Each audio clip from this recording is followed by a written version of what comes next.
is being brought to you by Puma Aquatics, Standard Process Nutrition, Peak Performance Massage, and to the chiropractic team at Slow Wellness Center. Here are your hosts for Living the Run, Rex Stevens and Paul Tarek.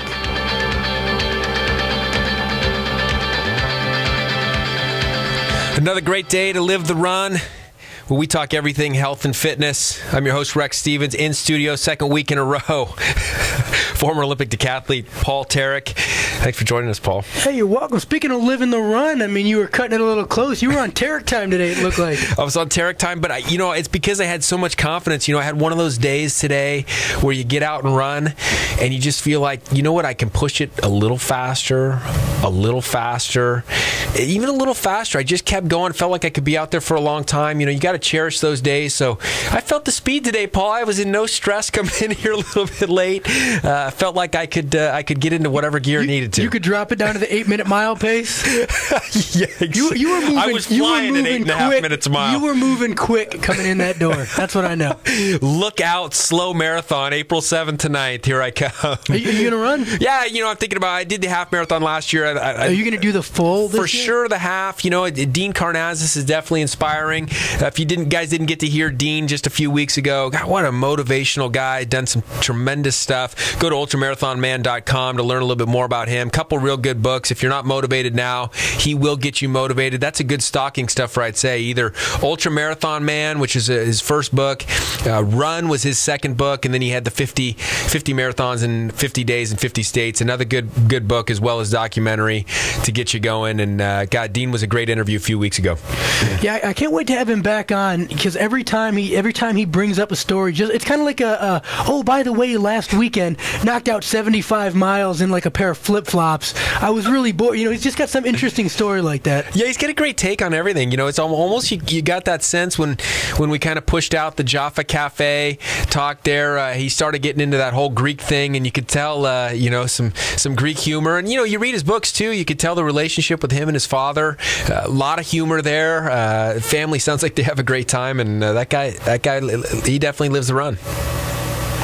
Oh, looks like we got Virginia on the line already. Well, hey, Paul, tremendous transition right there. I sat down with Mike Chelson this week, director here of ESPN Studios. That was smooth. What are you talking about? We were talking about always trying to improve. I said, Max, producer Max Woodcock doing great stuff for us. And we come right off with just fantastic transitions like that one. That's good stuff right there, Paul Tarek. Some people have their strength. This is definitely not mine. I think everybody can agree. This transitioning from one thing to the next is not. There's not a clutch. We'll say it's just first, second, third. You power shift it. I wasn't here when apparently you got to run the show a couple times by yourself. But no, just once. No, yeah. one time, singular. Only the smile on Max's face can kind of tell how that thing went and unfolded for the.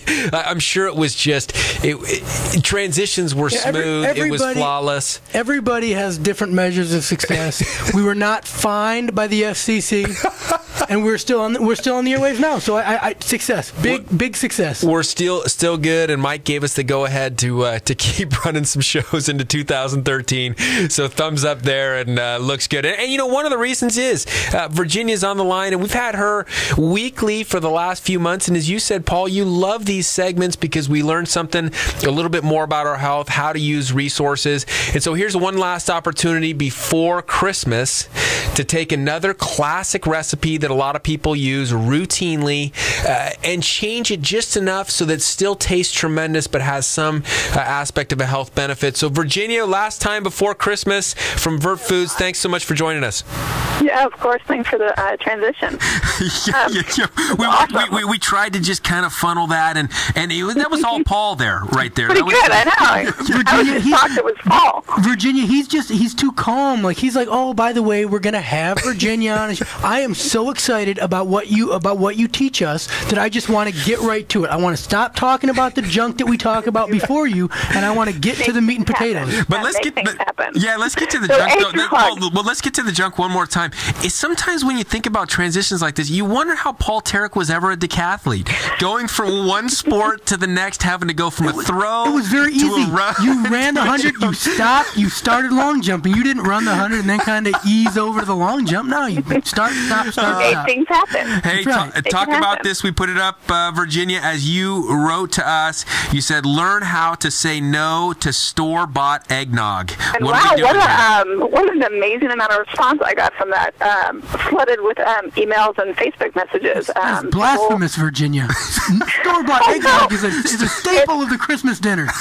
Well, it went in two different directions. It went to, is that safe?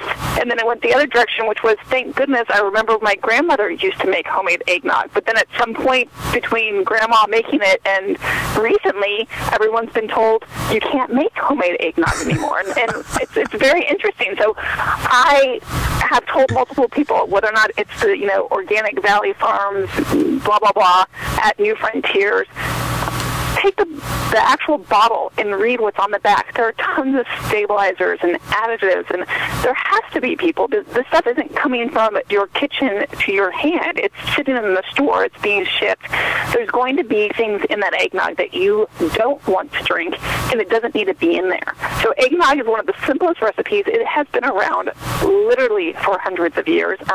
Big in England and other places. Eggnog was a tradition for a reason. It's actually an extraordinarily healthy thing to drink during the holidays, and it's an immune builder. Eggnog is very simple. It consists of egg yolk, which is why it's called eggnog, milk. I use coconut milk just in case there's a lactose intolerance. My husband personally likes raw milk for his eggnog. Sweetener used to never be put in eggnog. So you know what sweetened the eggnog? One of you must know this. Anybody? Rum. So rum was the natural sweetener. So you don't have to put rum in your eggnog, and it got taken out of eggnog for multiple different reasons. But rum, which actually does not have sugar in it because of the fermentation process, it's fermented maple syrup or fermented cane sugar, actually naturally sweetened the yolk and made it taste like there was sugar in it, but there was none at all. So we transitioned out of that. We took the alcohol out, and even though there wasn't much, and we put sugars, and then we put high fructose corn syrup, and we just kept adding Gruyere gum and additives, and pretty soon our eggnog that we buy at the store became pretty bad for us.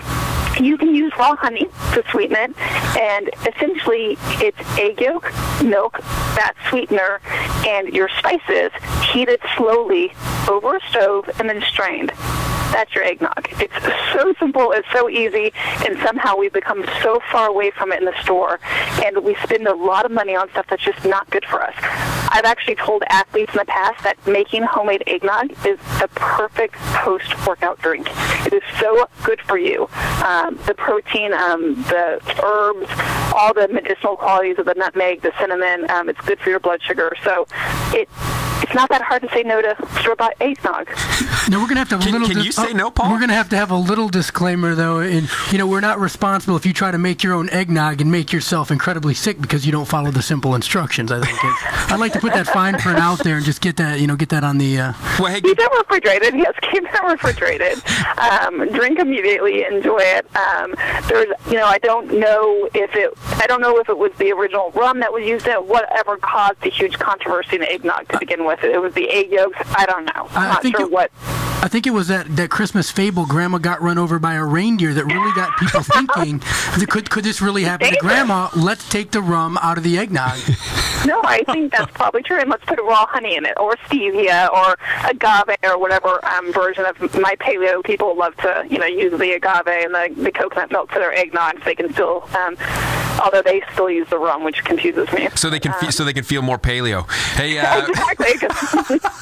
Hey, Virginia, as always, I want to say thanks for the last few weeks. Even starting back in Thanksgiving, you've given a lot of possibilities for folks going into these holidays, making some changes, not kind of settling for that gaining of weight and for that kind of sugar high and kind of nonsense toxic high that just simply isn't necessary. There's absolutely no reason that fear or guilt should be put into our eating. Eating something that should bring us joy and nourishment and happiness, and it's the holidays. Enjoy what you eat, have a good time, if you're feeling guilty, then you need to question what you're putting in your mouth. Hey, Merry Christmas. Thanks so much, Virginia. All right. Have a good one. Bye. Hey, Paul, so is it a no to store-bought eggnog now in your household? It's not a no, but I'll definitely try the homemade recipe. Maybe you do a compare-contrast there. It'll be kind of like a taste test. See which one you like better. No, like she just talked about at the end, there is always that nagging little guy in the back of your mind going, "Hey, dude, don't drink that." Like, there's things you can't even pronounce on the label. Don't drink that. That's not good. It can't be good for you. But it is. It really tastes so yummy. Good book on that. It was sifting through this week called The End of Overeating. It kind of talks a little bit about that whole playing in your head when you see those things that you know aren't good for you, but for whatever reason you just can't get your mind wrapped around not touching them, eating them, and consuming them. You know, even when your body or your stomach says, "Hey, I'm full," we still keep going back to those. And you know, these manufacture this stuff, these restaurants, they're crafty in the way that they put these sugar and salt combinations together, including artificial salts, artificial sweeteners, which we've talked about before. And it's, you know, they lure you in. So I think the big key is again, when you go to these stores, if you have recipes like the one we just posted on Living the Run for this eggnog, go to the store, buy those ingredients, and you won't get sucked in knowing what's in the cabinet, knowing what's sitting out there that you know you shouldn't be consuming. Yeah, and if your eggnog turns out actually mediocre, then I mean win-win, you know? Like if you don't mess it up and burn it to the bottom of the pot, it's actually going to be a pretty good thing.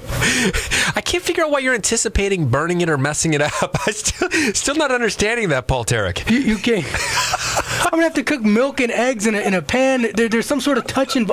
There are things that I'm good at in life. Throwing javelin, pole vaulting, not cooking eggnog. If you didn't get that recipe or you haven't followed us on Facebook.com/LivingTheRun, do that. We put these recipes up every week. Compliments of Vert Foods and Virginia, who runs that company. And if you want to learn more, feel free, contact her, call her. But we get that wonderful opportunity of putting those recipes up for you each and every week, and some wonderful, wonderful things to be able to put on that Christmas dinner list or Christmas lunch list, or even New Year's for that matter. But Paul, you know, we're going to switch lanes here a little bit. Tonight's show's kind of interesting. I'm enjoying tonight's topic.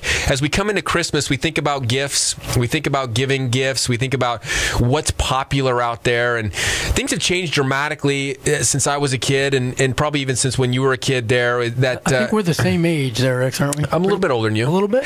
Yeah. Oh, that's right. Your kids, that's right. Your kids think you're smarter because you're older. I forgot. That's right. But it's in the world of video games. And when we start to think about video games, the first thing that comes to mind is the changes in health and fitness. The things that we were doing, we're running around outside. Mom, you know, for discipline, if it was you went outside. If you needed a babysitter, she put you outside with a ball or on a bike. It wasn't in front of a TV with a video game or in front of a computer with a video game. The video games we could talk ad nauseum about, you know, are they going too far with what they're doing? But let's stick to our topic of health and fitness. They're changing dramatically the way in which people move. Yeah, would you consider yourself part of the original Nintendo generation? Because I can remember being, 7, 8 years old and seeing when the original Nintendo came out, and the people, it was kind of like a divide. The people who always got together and played basketball and football and baseball, we lost a couple people because they were home playing video games, and then the people that didn't join us, they kind of strayed off and continued to play video games. And at that time, there really, except for that one awesome Nintendo game that that Olympic one, the track and field one, that was awesome. Well, you remember that one that had the pad and you actually ran on it? You actually ran on it. So except that one, every other one was just thumb dexterity, up, down, whatever. Well, we're going to talk to Taylor Hoyt about that. He's in the Silicon Valley. He's a video game guy. He's been in the production of video games. He's seen some change over the last bunch of years that he's been in it. And we're going to talk a little bit about some of that aspect of health and fitness. No, our first video games were Atari. I started with Atari, and then I do remember all Nintendo. All 8 bits or 16 bits, wasn't it? Yeah, but don't you remember? You sat there, you played for a little while, but you could only sit so long. The game was boring enough that you could play it for 20 minutes and be like, okay, I've beat the game. There's not enough memory, in the house. It's done. Let's go outside now. Maybe it was that, but I found that the competition was more in who could make more baskets, who could run faster, who could do the trick on the skateboard, not who could get to the next level in a video game. There's obviously been a mind shift, but what we see there, and whatever it was, early 1980s, mid 1980s, that Nintendo comes out, we've seen since then this massive spike in overweight kids, right? Overweight people. I mean, we're saying kids, but this is a health and fitness issue for adults too. Adults are playing these games on the computer like crazy. They're sitting there all day. And so now we're seeing this rapid rise. And so my question is are we going to get to more active games? Are we going to get to more games that the family can play, that you could compete against one another more and start to bring kids in, sweating in the living room, doing that on maybe a cold, blistery day? Well, I think we're going to find out more about it here shortly. But if I had, from my perspective, I think so. The Wii's got Wii Fit, the Xbox Connect out there, and they're all active and involving people doing things, being mobile. And Wii is kind of, I don't know any much about the Xbox one, but Wii is taking a little step further. They've actually got some yoga on there. Just things that you wouldn't normally consider a video game, but they're interactive. And I think that's what a lot of people were missing when you were just watching a video 15 years ago trying to get in shape, doing whatever the guy in the video said. This is like interactive, and it can tell you what you're doing right or wrong.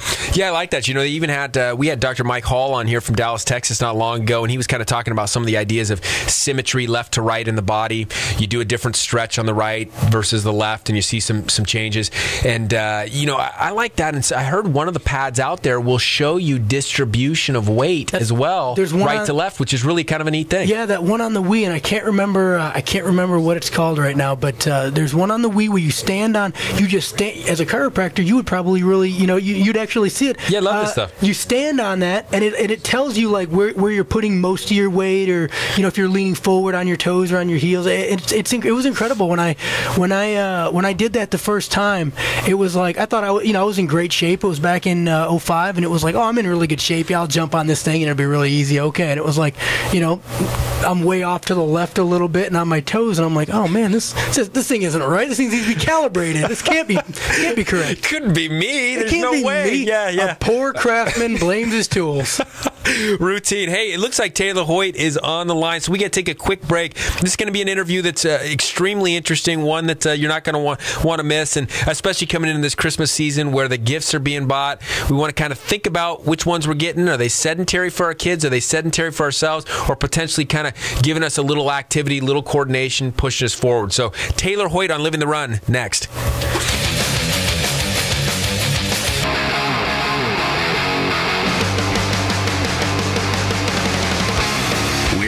With Living the Run.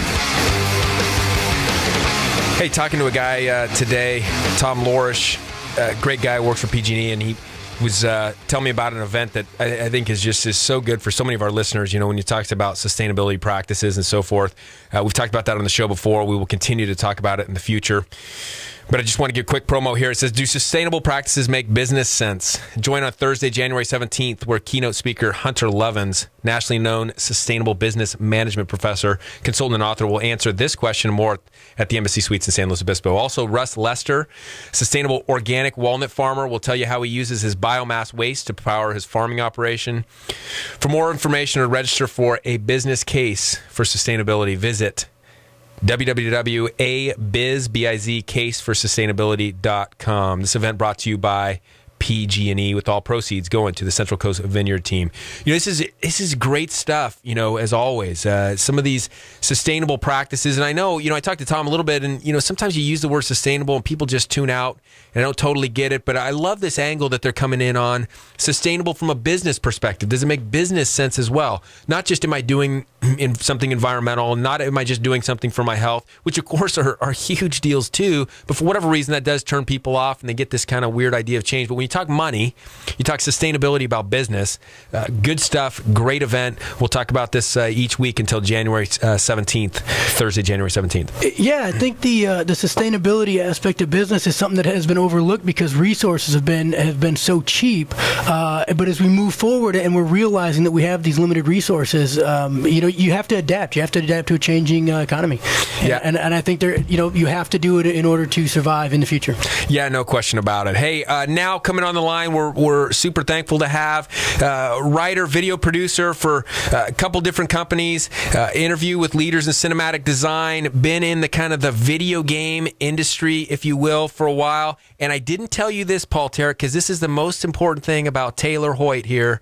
10 years ago, or maybe up to 12 years ago, student in my 8th grade science class up in the Bay Area. Super nice to see what Taylor's doing now. Taylor, thanks for joining us. Great day to talk about some video games. Great day to talk about video games. I used to go in, Paul Tarek, and I'd say, it's a great day for a quiz. Throw a quiz on these guys at the beginning of class. Just a great day to have guys like that in the class. Well, I think it's real important to note now, just for our listeners, that, even with poor guidance as the younger children, people can still be successful. And Taylor's proof of this right here in front of us, so that's good. Yeah, absolutely. Nice job, Taylor. Well, it's so interesting you got in the game industry, and I wanted to talk back because Paul and I were talking about going back ourselves and not being sucked into the gaming industry as much as it seems kids are today. But, Taylor, we had at lunchtime, every single lunch that I was there at that school for 2 years, our classroom, or my classroom, was full of you guys playing video games. But tell them what video game it was. So we played this music rhythm game called Dance Dance Revolution. And what this is you don't play with a typical controller. You have this dance pad that has up, down, left, right arrows, and you basically step on the pad in unison with what's being played on the screen. So it's sort of like this exercise music rhythm game, and man, we could not get enough of that stuff. We would go on the weekends, we'd play in your classroom at lunch. So that was a phenomenal game. And it was great stuff. The kids at lunch, Paul, they're sweating. They're competing, trying to get the higher score. It took more coordination, better footwork, better aerobic capacity. It was a great thing, and it's just not what I'm seeing today. We had an arcade at Michigan State, and I remember when they got that video game, and it was like there were 5 people that lived around that video game, and it was like they owned it, and we could all just play every now and then. Taylor, tell us where video games are going today. Unfortunately, and talk about what's the most popular today, what we see in the future, but is there any chance with all of the changes in kids' health and fitness today due to a more sedentary lifestyle, do we see anything in the future or on the horizon that's going to get us more into those active type games again, sweep us by storm with the Dance Dance Revolution, or something that can get families going together, kids wanting to compete against one another again? So the first question you threw out was, what are the most popular games? And I would say the most popular franchise right now is Call of Duty, which is kind of a modern military action game. And I think the real draw to that is playing with your friends. You go online and you team up with your buddies and stuff. And there's other games similar to that, like Borderlands and Halo and things of that nature. But to answer your second question, is there something like Dance Dance Revolution, something where they can kind of get up and move around? And I would say kind of a phenomenon that's caught on the last couple of years is a peripheral for Microsoft's home console. It's called the Microsoft Kinect, and what it is like a camera that reads your body movement, so you don't need to touch anything, you don't need to hold a controller, and it can just track your body movement. And I would say the killer app or the most popular game for that is a game called Dance Central, which is very similar to DDR. It's a rhythm game, but it tracks your moves, and it has a lot of popular artists, like licensed songs on there. So that is definitely popular. I would say it's way more popular now than DDR was even back then. So guys like Paul Tarek then can no longer blame the machine if it goes bad because it's literally taking your every move accurately? It is. Well, I'll say this. The technology for that isn't where it could be, but I think the best use of that peripheral is with Dance Central. Very simple kind of, choreographed dance movements. It can't track any kind of fast movement very well, but for these kind of fitness dance games, it's probably the best use of that. Yeah, I've never played that one. The one that we got stuck on was Super Mario. I think it was like the Beijing 08 Olympics for Super Mario. And if you do that and you're actually competitive, we had 3 guys doing it. I mean, your shoulders are burning by the end of it. Unfortunately, there's not really any like leg activity in it, so you're pretty much overdeveloped in the upper body. But hey, aren't we all?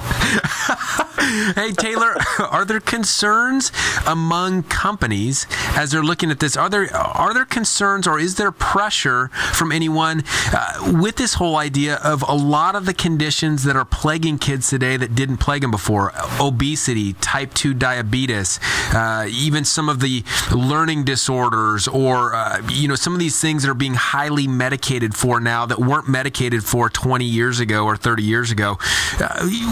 Is there any pressure on the companies, or is the pressure still to make the next best shoot-'em-up game more sedentary type game? Well, I would say right now the biggest focus for companies is probably to get how can a gamer get the most value out of their game, because, it used to be like, your Mario or whatever, you play it for a little bit and you're done and there's no replay value. Well, now a lot of companies are trying to implement some form of multiplayer where it's never ending, right? So it's like I can get on with my friends anytime. We can hop on with our buddies across town and play together. We can just keep playing as long as there's somebody to play with. So they are, of course, trying to make the next big blockbuster, the coolest graphics, but it seems like almost every game is trying to shoehorn a way to get people to be playing it like as long as possible. It's kind of a value thing at this point. But isn't there some sort of responsibility in that, though, knowing that I know I'm asking this question already knowing the answer, but doesn't the corporation feel some sort of responsibility that's like, well, we offer this great game, and yeah, they're totally hooked on it, but maybe they're not good things that they're learning. I mean, I can't imagine that it's good to teach kids that are in like middle school that, yeah, it's totally cool, be up all night playing shoot 'em up games till like 4 a.m. and then go to bed, catch like 4 hours of sleep, and do it all again the next day. Well, I will say this. I think games have come a very long way from just killing people to doing very artful and expressive things. Like there's a game this year called Journey that's up for a lot of Game of the Year awards, and you don't kill anybody, nobody kills you. The whole game is centered around you and another player traveling through this desert trying to reach the top of this mountain. It's this very beautiful game where it has nothing to do with killing anybody. So I think games definitely have come a long way with providing different experiences. But to get to your question about do they feel any sense of responsibility, I don't think they really think of it that way. I think they feel like, okay, we're going to provide this, and it falls on the parents to limit their kids to time played, or it's like anything, right? You have to do it in moderation. So I really don't think that that's their concern. Yeah, not even on their mind, right? I mean, I read the book, and again, you're listening to Taylor Hoyt, talking video games and how that's impacting our health. I read the book called Boys Adrift. The doc was Dr. Leonard Sachs. He's an MD, PhD, pediatrician. I think he's back east. And, he talked a lot about some of this altered reality. I mean, can kids be able to transition from what they're seeing on the screen and then be able to transition nicely into society? And can they do it when they're on a whole bunch of medications too? Now all of a sudden their brain's a little bit altered from medication. Then they go in and they play these games, where they're allowed to, shoot up a cop. I don't know, even some of this prostitution stuff I've heard about in some of these games, and some of these things that just obviously to a younger kid, it's not reality, but how do they transition? I mean, this is just not even talked about? I think, to be honest, that sort of thing is blown out of proportion. Like, if you look at me and some of the other kids that, you taught back in the day, none of us are going out and shooting people. And I mean, I played some of those games now, but again, I don't know if, I think it really falls on the parents or whoever is supervising to them to figure out, like, to teach them the difference between, like, what they're seeing is obviously not reality. It's a lot of fantastical, supernatural things that aren't in real life. Or just having a good 8th grade science teacher. Exactly. Getting us to do the fitness game. That's really all we need. But again, to your point, I really think that games have come a long way to, at least like to people like me that have played games their whole life and grown up with that, and to see the different kinds of games that are out there. It's not all these violent games. Those do sell and those are kind of popular, but there are other alternatives to that I think are gaining recognition, especially this year. But I think we can agree that I don't want to say an exception to the rule, but you're probably not the norm, of all the people playing it. It's a lot of, I had a roommate, he lived with us, and there was a period where I saw him like 3 times in 6 weeks, and he never left the house. And the only thing that I thought was just odd about it was, who he's playing against online. It was like, we talk about health and fitness on this show, and a lot of times we're just thinking like physical health and, being in shape. But there's a big aspect of mental health involved. And when a lot of these kids are like 12, 13, they don't necessarily have good social skills. And because, in the anonymous world of like computer gaming, everybody can say anything and get away with it. I just kind of think that breeds some, not to get off track. We're always off track, I guess. We're never on track. That's what we do on the show. But I'm just saying, they're allowed to kind of run off at the mouth, and there's no accountability for, just talking a bunch of smack to this guy, and they walk away from it like, it's not a big deal. And then they don't, I don't think they ever transition away from that, like, okay, well, that was a video game. Okay, now I'm going to come back to real life, and I'm going to start being respectful like I'm supposed to be. It's kind of like, let's just let it spill out, Oh, totally. I would totally agree with you on that. Those guys are like, that's like the infamous 12-year-old Xbox kids, because when you go play online, you can put your headset on and you can, like you said, talk smack to people, and there's no recourse. I almost think that's sort of this anonymous internet age where you could say anything and you're not going to get in trouble for it. So I don't know if that's exclusive to games, but I totally know what you mean. Like, you can get on your headset and just say whatever you want. There's no recourse for that. So there's got to be a way where it becomes less anonymous, so there's some way to create some sort of feedback, negative feedback. So if you were to say something nasty like that, you need to get banned or with your privileges or something. I totally agree that has got to stop. A built-in function that recognizes a dude that's just talking smack and then posts his personal information online. See, look at that. Problem solved. Hey, brilliant idea, Paul. Taylor Hoyt, brilliant idea. Before we go, Taylor, give us your top 2. I want to know what's the best game for imagination and creativity. What's the best game for movement coming into 2013? What should we see in our stockings, or what should be gift wrapped under the Christmas tree this year? If we're talking, movement and doing, a couple different fun things moving around, there's Just Dance is on pretty much every platform. It's, Nintendo Wii, PlayStation 3, Xbox, and that's kind of get up and move game. But if you want like a game that isn't violent and maybe isn't kind of exercise-centric either, it's kind of a good gateway. The Journey that I've been talking about is a really great game. I think it'll open a lot of people's eyes to games that are a little bit different than what maybe the public thinks they are. Great evening to Live the Run with Taylor Hoyt. Taylor, thanks for chiming in on this. Awesome topic, and look forward to talking to you more in the future. Yeah, thanks for having me on. Go 49ers. I'm so sorry about your Chargers. Man, they were just, I don't know what happened. Oh, giving me flack. Come on, that's not what this show's about. We're talking health and fitness. Taylor, thanks, man. All right, take care, Rick. Good stuff. You can see what kind of flack I got as an 8th grade teacher. Hey, we got to take a break here, Paul. Hold that comment. We'll be back with more, and we got Ryan Joyner, Athlon Elite, coming up next.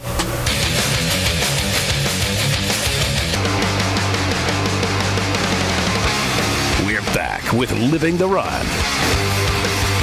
Hey, talking to David Whitaker today of Left Coast Tees, sponsor of Living the Run, saying come January, guys, go to slowmarathon.com, not only to sign up for the half marathon, or 5K, April 5th through 7th, again, 2013, but also to get some new paraphernalia, some, training equipment, etc., all the way, down the road. People go all out on this kind of stuff, but you'll be able to get it at slowmarathon.com, specifically for the Slow Marathon, again, April 5th through 7th, 2013. Hey, that was great with Taylor Hoyt. If you guys just missed the last interview, talk to Taylor Hoyt. It'll be on livingtherun.com or Facebook/livingtherun, and we'll put it on as a podcast tomorrow. It was good stuff. It spawned a lot of conversation for all of us in here. And, we were just talking, Max, as we got going there, as I had mentioned in the book, End of Overeating, they come at you making these foods to try to keep you eating even though you're full. They get you to do something you don't want to do. You just commented they're doing the same thing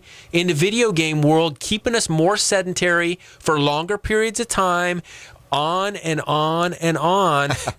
Next thing you know, you're trapped. Yeah, no, absolutely. My roommate just got the new Halo 4, and I was telling Rex, I spend most of my day looking at a computer screen working, so I get home and I'm not too intrigued with just staring at a screen for any more longer, but he'll be going at it. And, I watched him. He beat the regular game. He goes on. He beats some of the expansion levels. 2 weeks after it's released, there's a whole new download you can get with 20 plus more levels. Their goal is to keep you there. They don't want you going to a new game. They want you there. How is this any different than a casino? It's exactly the same thing. It's no different. It keeps you sedentary. We're overeating. We're keeping ourselves eating when we shouldn't be. Now we would have this urge to get up and move, go for a walk, go for a run. Now we don't. We just continue the sitting. And this is the kind of stuff that is killing us health and fitness wise. And it's just keeping people from being able to reach goals and reach human potential. You talked a lot about that a couple shows ago. The big thing I think that people don't do is they don't keep things in moderation. They don't. We talk a lot about food. Okay, you can eat that in moderation. You can eat this in moderation.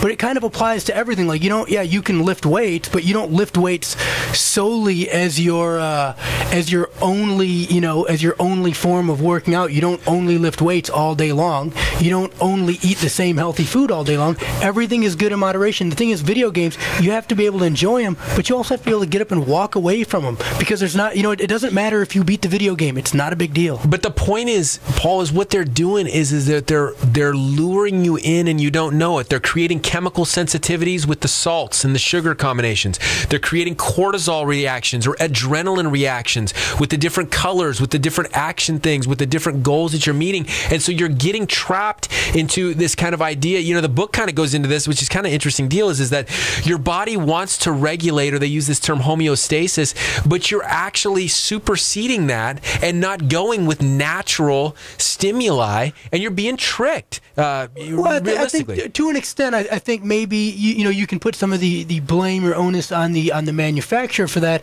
But again, it comes down to, if you're going to play this, you need to recognize you're like, man, I have this urge to like myself. I have this urge to look at Craigslist right now. I really want to, but I'm not going to do it. But I'm doing a radio show right now. But I'm driving. I wouldn't stop them all the time. But I'm getting married. Whatever the case may be. The point is, it's like you have the urge to do it. It's like, I've been doing that kind of for 5 hours today. I'm gonna go ahead and stop that. Maybe I need to recognize this before it's a big problem. You were talking about successful people, totally successful, everything's great, and then all of a sudden they get this video game and they are like locked. That addictive personality that drives somebody to be successful in one field will be the same personality that drives them to destruct almost in doing something that's not good for them. Well, Paul, you're almost going into a perfect segue here, I think. We got Ryan Joyner of Athlon Elite, and one of the things he wanted to talk a little bit about tonight going forward, and when you start to look at New Year's resolutions and things that you want to do, it's about getting a coach sometimes. And sometimes people need to be around somebody else that can kind of mentor them when they know they have one of those personalities that's more likely to come home, not go to do the run, not go and get a workout in, not go and buy good organic food, but stop by the fast food spot. They need a coach that will drive them and motivate them to get moving forward. Just like you coached me earlier, and I had that good segue, that transition there. You liked that, didn't you? I'm not sure that I'm the best coach for the radio in this case. Max may have private lessons for you after the show, or maybe pre-next show. I've been seeing him 3 days a week, actually. Yeah, you're footing the bill for that. But hey, Ryan Joyner, Athlon Elite. Ryan, I just want to say again, thanks for joining the team here at Living the Run over the last couple months. I know you wanted to kind of give a little segue into just before Christmas time and what's going forward in the new year, but we're talking coaching. I know you wanted to mention that. But again, thanks for your contributions up to this point. Love meeting with you each and every Wednesday night. Yeah, thanks a lot. I enjoyed it myself. And yes, that one was a far better segue than the earlier one tonight. I mean, you guys put the ball on the tee for me, right? We're trying. All I got to do is swing now. So yeah, I would say to a number, and I've heard it on the show a number of times tonight, the word they. So they put the ingredients in the food to get you to eat more. They put they make the game more stimulating, and so you sit there for 5 hours. They, and this is true. And again, that's the typical human experience. Is that we are influenced by our environment. And we're influenced by many things. That's with the power of having a coach. I mean, if you think back to your most inspired times, and if you even think back to just your moderately inspired times in your life when you've been productive, when you've gotten things done, there was someone that was providing some positive influence, and they helped you steer clear of some of these pitfalls that we tend to fall into, such as an addiction to a game or an addiction to coming home and having a beer rather than going out for that run, or avoiding the cold or whatever. So the power of a positive coach is just immense, and anybody that ever gets up on the podium and accepts an award, almost the first words out of their mouth is paying homage to their coach that got them there. And so I would encourage everyone through the holiday season, and then of course into the new year, on the fitness side of things, to consider getting a coach. And it doesn't have to be Athlon. It can be any facility out there. It can be anybody that's going to have a positive influence, or even a website that's going to give you daily coaching. It's going to help. I would, of course, recommend, an in-person coach who can identify your movements at the same time as program, kind of what to do on the fitness side of things. But any kind of positive coach is going to help. And then again, on that note, we have about 5 more days of the holiday survival program offer that you can get right now, which is a whole month of coaching at Athlon for $197. So there you go. Great segue, and thanks a lot. Smoking stuff as always, Ryan. Again, you can find these guys at athlonelite.com. They're out off Aero Vista, right near the airport. 805-546-6070. 805-546-6070. Good stuff from Ryan Joyner as always, and he kind of got into that. And I didn't want to put blame on anything, because it certainly isn't blame. We all have onus for ourselves. But no question that at times we can get sucked in by some of this stuff, and if we're not paying attention, the next thing you know, you're doing habits that you wish you weren't doing, and sometimes it's hard to get out of it. Accountability partner, a coach, something like that to break the bad habit and to change and get you going anew. Yeah, I think you really hit the nail on the head there. He said a positive coach, and I don't think people don't need to confuse that with somebody who's always telling you positive, good, nice things. You need somebody that's going to keep you honest towards the goals that you want to achieve in life.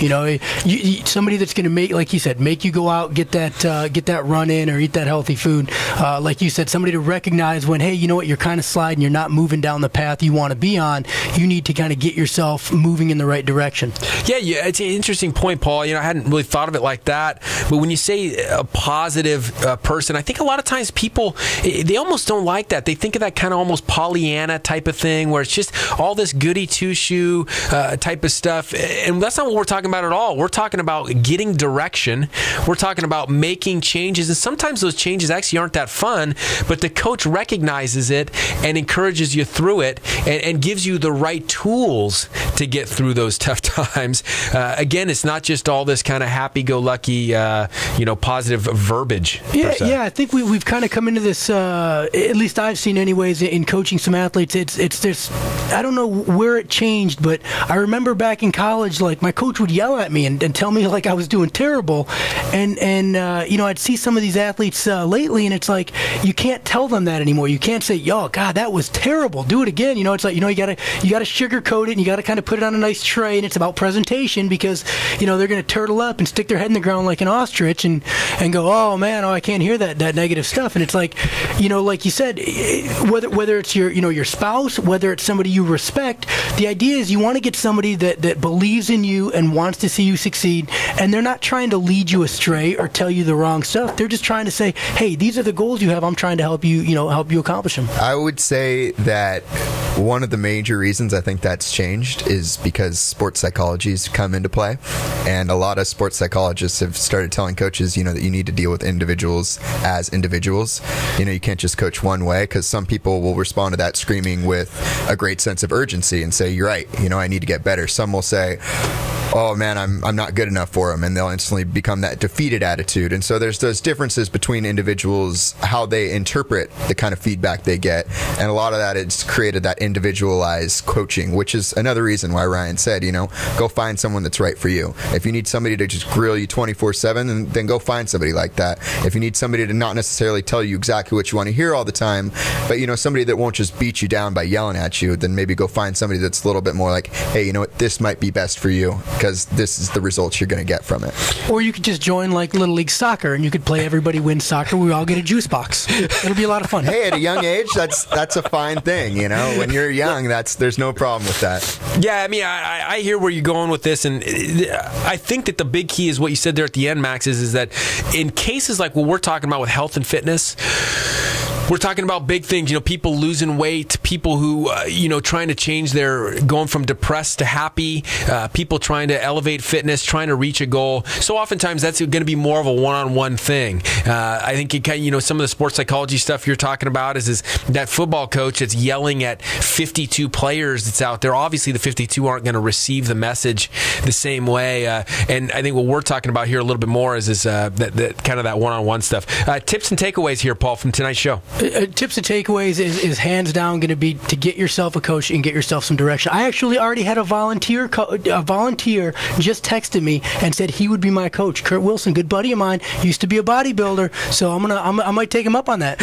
Are we looking at a new physique for Paul? It might be. He's in dang good shape. I think he's in his late 40s, and he is in incredible shape. So I might be looking better in a couple months here.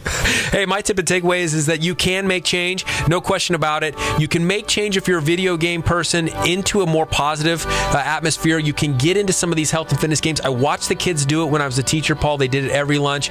It was good stuff. Hey, great show tonight. If you missed it, check us out tomorrow, livingtherun.com. The podcast will be there. For former Olympian Paul Tarek, for Adam Melhuse, who we missed tonight, producer Max Woodcock. Next week, your favorite Jordan Hasse. Live healthy, live bold. Come live the run.